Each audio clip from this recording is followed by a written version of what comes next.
दोस्तों, गोदी मीडिया को देखकर तो आपके मन में एक तस्वीर साफ हो गई होगी। वो तस्वीर ये है कि विपक्ष महिला आरक्षण बिल के विरोध में है।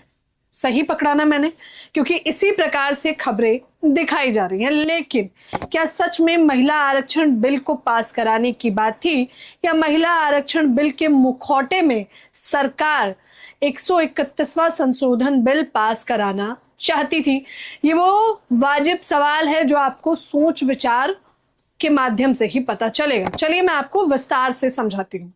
कल 12 सालों में ये पहली बार हुआ है कि बीजेपी सरकार को इस प्रकार से मुंह की खानी पड़ी हो, जब सदन के अंदर उन्हें हार देखनी पड़ी हो।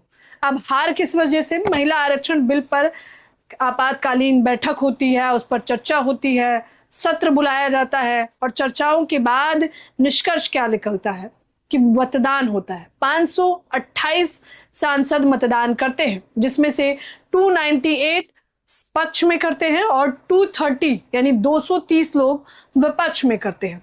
लेकिन इस मतदान के बाद ये साफ हो गया कि सत्ता पक्ष हार गया है, यानी कि जीतने के लिए और बिल पास कराने के लिए कम से कम 352 वोटों की आवश्यकता थी। लेकिन ये बिल महिला आरक्षण बिल नहीं है, ये समझ लेना चाहिए आपको। आपको यकीन नहीं है तो चलिए ये खबर देखिए।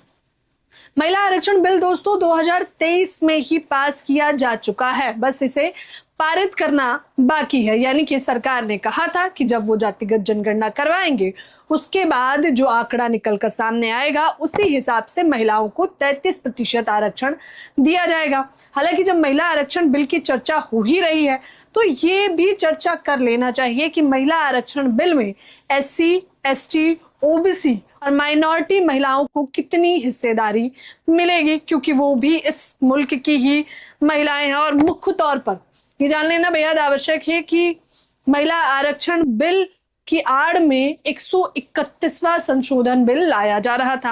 अब ये बिल कौन सा है?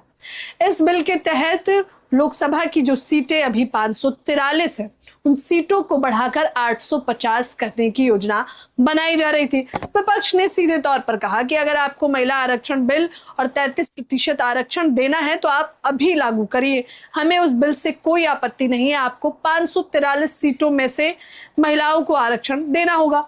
लेकिन केंद्र सरकार को यह बेहतर तरीके से पता है कि अगर महिलाओं को इसी आंकड़े में से सीट देनी होगी तो मतलब अपनी सीट छोड़नी होगी। इसीलिए परिसीमन और 131वां संशोधन लाने का प्रयास किया गया, जिसे मुंह की खानी पड़ी है और वो पास नहीं हो रहा है। इसको लेकर सांसद संजय सिंह, सपा प्रमुख अखिलेश यादव और पूरा विपक्ष तमाम बयानबाजियां दे रहा है और कह रहा है कि हम महिला के विरोध में नहीं है, बल्कि बीजेपी ने एक सोची समझी साजिश के तहत महिला आरक्षण के नाम पर महिलाओं को बांटने का और मुख्य तौर पर तो सरकार ने षड्यंत्र के तहत महिला आरक्षण बिल की आड़ में संशोधन बिल को पास कराना था, जो कि अब नहीं हुआ है। दोस्तों, इसको लेकर सांसद संजय सिंह कह रहे हैं कि ये टुकड़े टुकड़े बिल था जो हमने सदन में पास नहीं होने दिया। सपा प्रमुख अखिलेश यादव कह रहे हैं कि महिलाओं को हक और हिस्सेदारी दी जानी चाहिए, लेकिन ये भी तय कर लेना बेहद आवश्यक है कि उसमें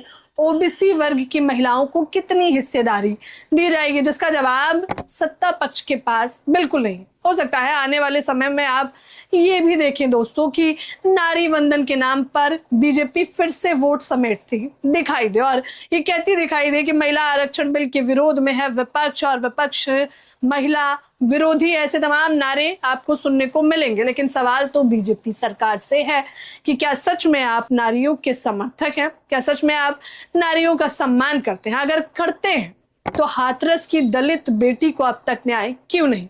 उन्नाव रेप पीड़िता अब तक दर दर क्यों भटक रही है? मणिपुर में जिस प्रकार से महिलाओं को नग्न करके घुमाया गया, उस पर चुप्पी क्यों साधी PM मोदी ने? और सिर्फ वही नहीं, पहलवानों का प्रदर्शन जो राजधानी दिल्ली में हुआ, जहां पर महिला पहलवानों को घसीटा गया और आरोप उन्हीं के सांसद ब्रजभूषण शरण सिंह पर लगे, उसकी जवाबदेही कौन तय करेगा? कथनी और करनी में सीधे तौर पर फर्क दिखाई दे रहा है। हालांकि ये पूरा विश्लेषण मैंने आपको बता दिया कि आड़ में कौन सा बिल पास करने की बात कही जा रही थी। अब आप लोग भी मुझे अपनी राय जरूर दें और इस वीडियो को ज्यादा से ज्यादा शेयर करना ना भूलें। धन्यवाद।